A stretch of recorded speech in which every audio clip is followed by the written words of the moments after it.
In this video, we are going to talk about some more special types of quadrilaterals. Today is going to be focused on trapezoids and kites. So there are two types of trapezoids. So in order for a quadrilateral, so previously we've learned about parallelograms. So now we're into a totally different shape because for trapezoids, they only have one set of sides parallel, where a parallelogram has both sets, okay? So parallelogram only has one set of sides parallel. They're called the bases, okay? So the two parallel sides are called the bases. So sometimes people refer to them as base 1 and base 2.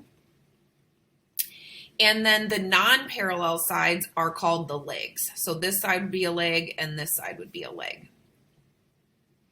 Then when you have a trapezoid, okay, so when we have one set of sides parallel and then the legs themselves are the same length, then it's considered an isosceles triangle, just like how, an isosceles trapezoid, just like how in an isosceles triangle, we have two equal sides.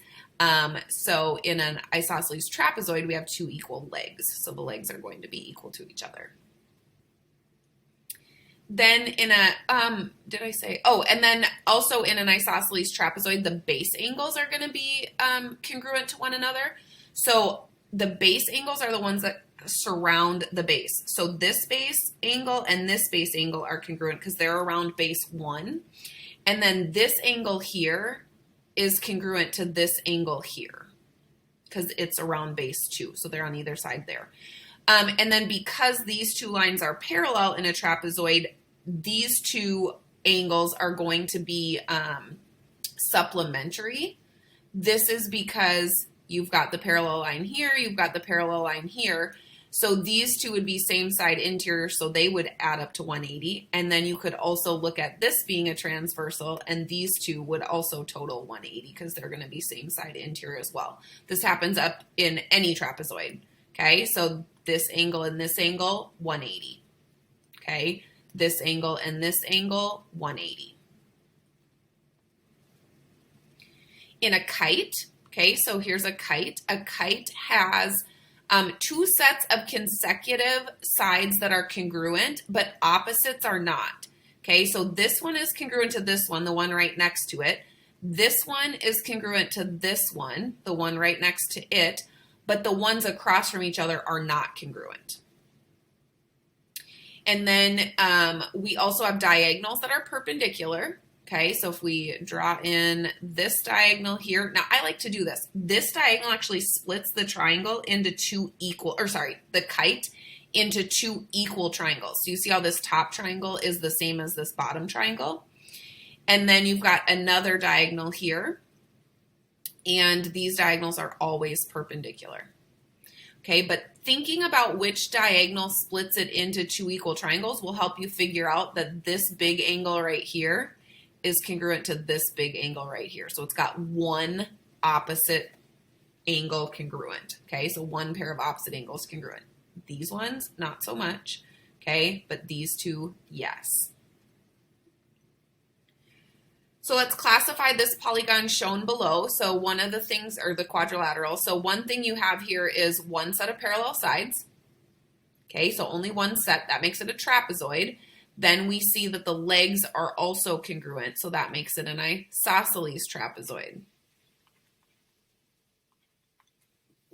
Then let's take a look at solving for x. So this one has AC to BD, and I don't think I remembered to talk about this. So actually, let's go back. I forgot to highlight this. The diagonals in an isosceles trapezoid are congruent to one another. Okay, so the diagonals here are congruent to each other. Now, they don't bisect each other like in a parallelogram, but so we could just mark these like this. So they're going to be different lengths. This piece is actually going to be the same as this one, and this piece the same here, as well as the whole diagonal being congruent. So when we go back to this one, okay, so we've got diagonals that are going to be congruent to one another, and that's what they gave us here, A to C and B to D.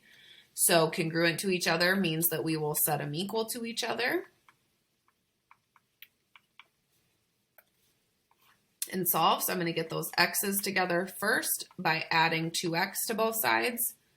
So we get 10x minus 33 is equal to 37. Add 33 to both sides to get the x by itself. And we get 10x is equal to 70. Divide by 10. And you get x equals 7.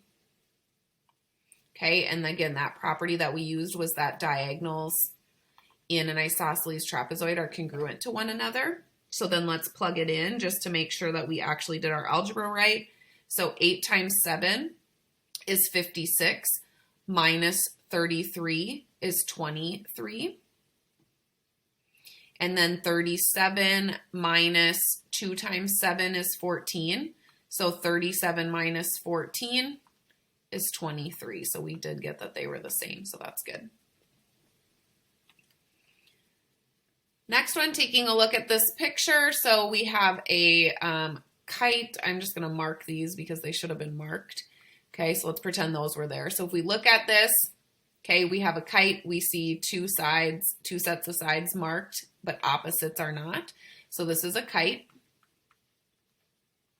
So now remember in a kite that you have one set of opposite angles congruent. I, again, like to connect the diagonal that flips this in half and creates two congruent triangles, because then that helps you see that if you flip this over, if you fold this over this diagonal, this angle here and this angle here are the ones that are congruent, not these two.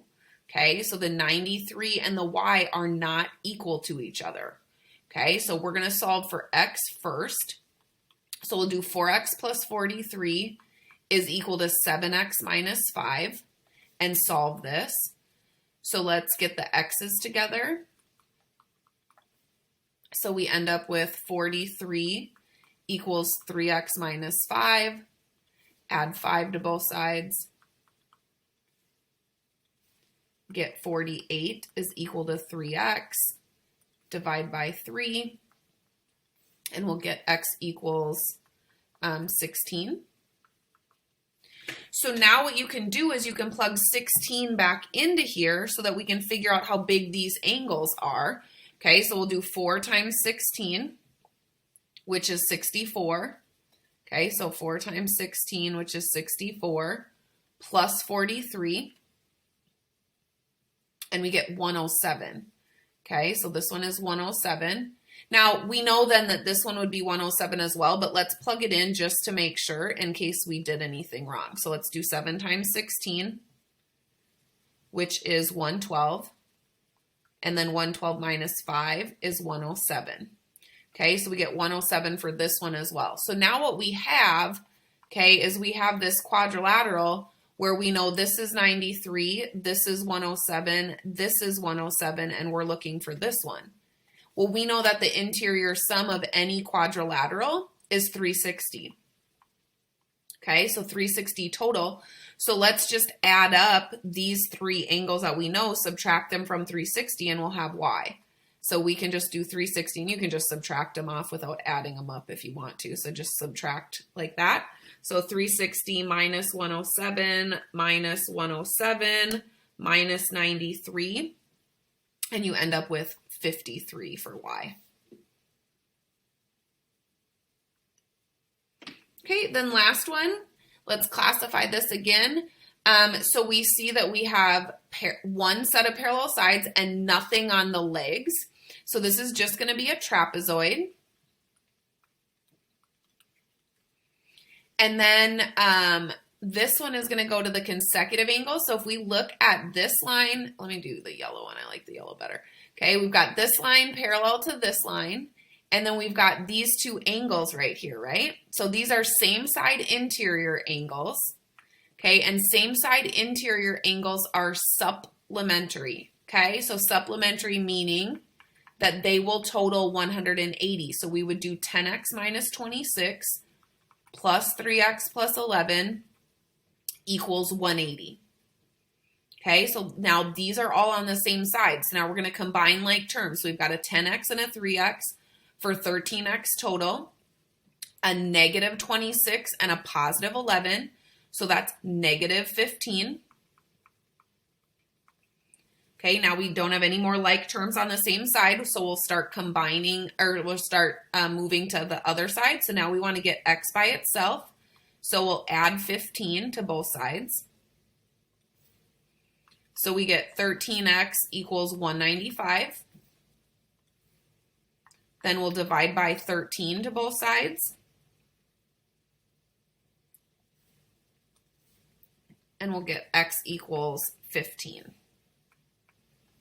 So then let's plug it back in here. So 10 times 15 is 150. 150 minus 26 is 124. 3 times 15 is 45. 45 plus 11 is 56. And then we just need to make sure that those total 180, and they do. So then that's good.